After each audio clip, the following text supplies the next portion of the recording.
crowd, and he really wants Marth to be good. And I mean, Marth will actually do well in some matchups. Like some people will even say that Marth can beat Lucina, and Marth does better against Game & Watch than Lucina does. So let's see it.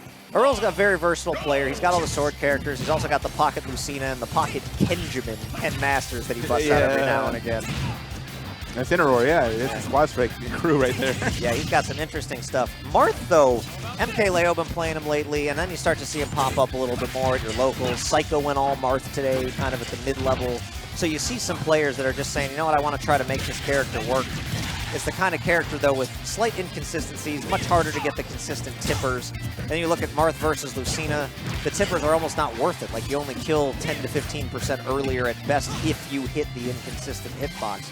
But the character has slightly different combos than Lucina, slightly different ways to convert because of the different tipper hitboxes across the kit.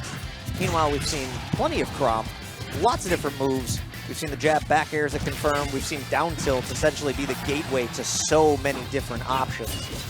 So we'll see what both these players bring to the table as Sayuki here out to a very good start. Yeah, but in this first game, a big deal comes down to, going for that tipper forward smash does not get it. Percent is very important, but also is stock, so let's see if he can find a stock right here. Just pressuring at the ledge, Chrom specializing in that ledge pressure. Yeah, we'll see what Earl is going to pull out of the pocket as this set goes on. Sayuki going to take that first stock.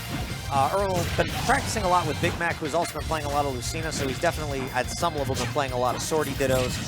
Sayuki definitely has his experience at Swordy Dittos as well, as you've got quite a few of them over by you guys in the northwest suburbs. That's why we renamed Stromberg to Kromberg. We have like 4 or 5 Chroms that go to the week through there. Yeah, there's quite a few. Possibly why Earl isn't opting to start or even play Chrom, for all we know. He might just wind up on the Lucina. You never know with this guy. But I love the fact that Earl does, like, gets teleported, as Sayuki calls it. But I was going to say, I love seeing these sword fighter battles because, I mean, like, to me, the sword characters in this game are very fair. It's like a boxing match back and forth. He's going for it all, but it doesn't matter. He'll make it back to stage. Yeah, can't blame him for going for it all. He's at 150%, up 3 stocks to 1, so very little to lose. If he hits that stock, then, I mean, that's a 3-stock momentum builder. So no harm, no foul there in going for it, as long as he can close this game out. Although, Earl only around 50%, so there is still a possibility for a comeback. But Sayuki looking very, very strong to start this set. Earl trying to land with a down air there. I think he was looking for the tipper hitbox as we see the up tilt into up air, both of the tipper hitboxes connecting. But still only doing 49 damage. You think for as much work as Marth really is right now to make all of his kit work, he would do more damage than he does. Ooh, good DI coming out from Earl, just barely evading that back air. And, you know, Earl's actually been landing a lot of, he's going to make it back slugging. Oh, never mind. Oh, Earl thinking that Sayuki was going to go a little bit higher up there. The feet started to dangle, and as he tried to get up, clipped him, took him, double teleport game. Sayuki up 1-0. Yeah, and that Marth wasn't actually a bad pick. It's just he got teleported twice. If he doesn't get teleported, the Marth's fine. Well, he's got better characters than that, so maybe he'll switch. All right, going straight to Lylat. This pick, I love. And for all of you watching at home, I know there's different regions that don't even play Lylat Cruise. Some of you don't have it as a starter. I was just in Gainesville recently for Settle the Score this past weekend. They don't play Lylat at all in North Florida. You need this stage to balance out the stage list. Otherwise, there are too many large stages. So we'll see what both these guys bring to the table here in this game, too. Sayuki with a little bit of the momentum there with the double teleport and the 1-0 lead. I will definitely say it comes down to the list for sure, but with the 8-stage list, I definitely think Lylat's needed. If we have 7 stages without it, honestly, it's like the balance isn't there. So it is a necessary part. So here we are going at it, even percent, chasing him, gets the tech chase. Now we got still even percent, but now we got Chrom with the ledge trap, which he excels at so strongly. Yeah, Sayuki has looked good all day with his ledge trapping. He's been doing excellent work on so many different players. And he's made it all the way to Grand Finals here, despite having, I believe, a seed that was in the teams. I don't believe he was a top 10 seed. Yeah, as a 12 seed, he took out the 5 seed, which was Snoopple, into the 4 seed, which is Big Mac. And then the 1 seed was taken out by Edgeway earlier today, so he made his way to Winners Finals. But now he's in Grand, so he's chilling. Yeah, he's doing excellent work. Got himself a nifty little 1-0 lead in this set, as these guys playing each other so even. Really just looking for the spacing. The Swordy game is all about a little bit of the footsies, spacing your aerials, just making sure that you don't fade too far in so you get punished if you do happen to whiff a swing. And now, I mean, you're seeing Sayuki's moving as he's landing a little bit better. Like, he's trying to get back on the stage, so he aggressively does it with the fair, uses the dancing blade in the air, or I guess whatever the dancing blade is he's done, though. Yeah, Earl just making sure to seal out the stock there. Great trade on his end, and that's almost the equivalent to the way the teleports were going, so he's really striking back there. Yeah, I was just about to make that comparison. Like, just trading stock for stock, except, I guess he's here to get some timber forward smash, and now, yeah, Lylat, man, working to the advantage. He's done. He's going to counter? Yeah, he's not quite going to make it back, just a little bit too low. Lylat can be a little bit deceptive with how high up the auto snap distance is on the ledge, and that's one of those things that you kind of learn over time with experience of the stage, but either way, I don't think he would have had any chance to make it back there. And I'm still liking the Marth pick because he did teleport twice in the game 1, and he did win that game without getting teleported. And he's in winner side grand, so he's kind of got to set the table with Marth a little bit.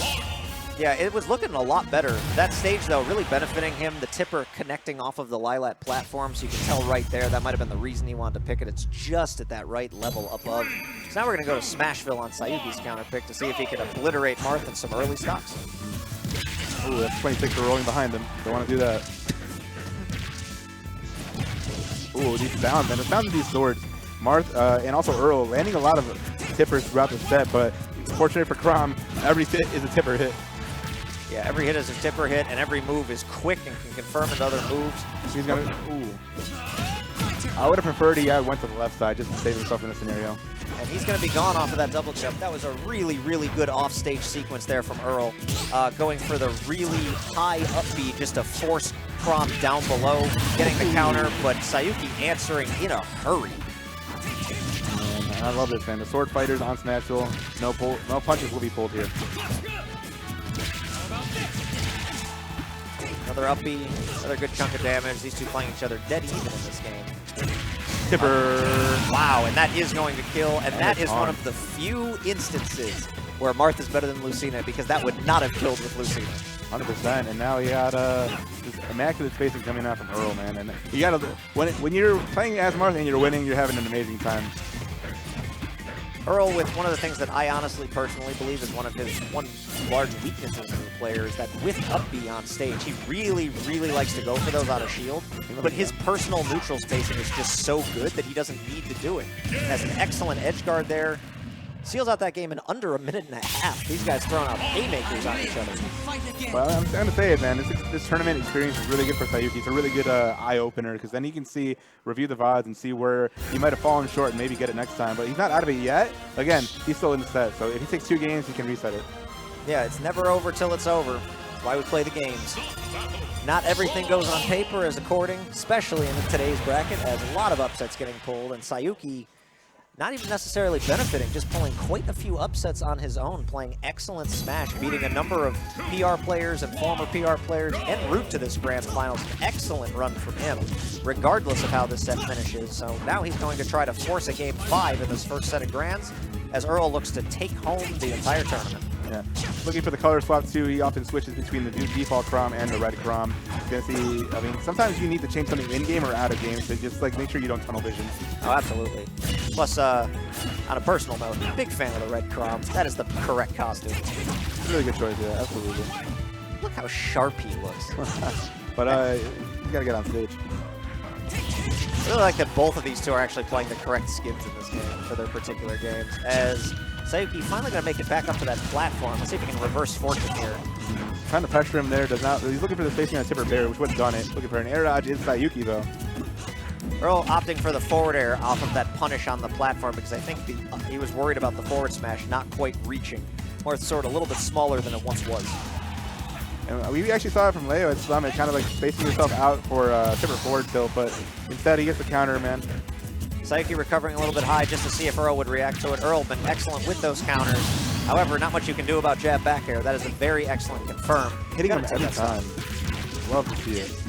Yeah, he's been really consistent with those as well, because as easy as that looks to do, it's harder to execute in a lot of situations. You have to know you're hitting that jab, and if you double jump when you didn't hit the jab, you're going to get hard punished.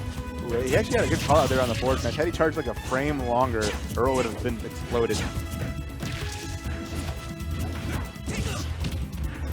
Earl with the fast falling up air there, real quick to try to convert off of those platforms.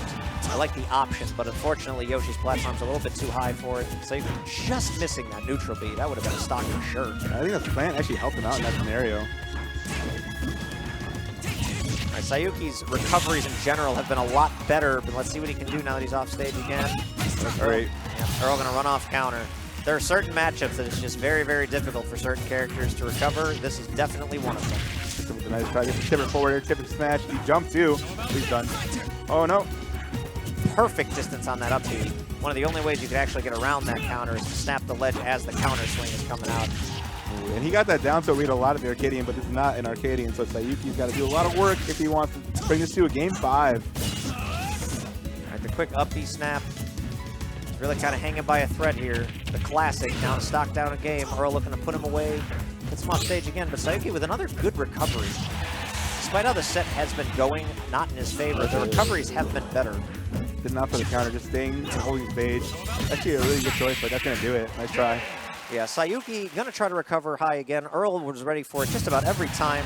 Unrivaled zone, Earl taking down Ignition number 206 in first place, showcasing the Marth and Grands, all of the sword characters throughout the tournament, over a very impressive second place finish by Hit Point Tournament's Sayuki. Yeah, man, 101 entrants, but one on top. That is Earl, number 4 in the state, man. Making a statement early in the season. 2 months to go, though, so make sure if you want to you know, qualify to enter those events, man. There's a lot of tournaments every day of the week. This is the biggest one. This is where no punches will be pulled. And again, Earl with the Marth, finishing strong.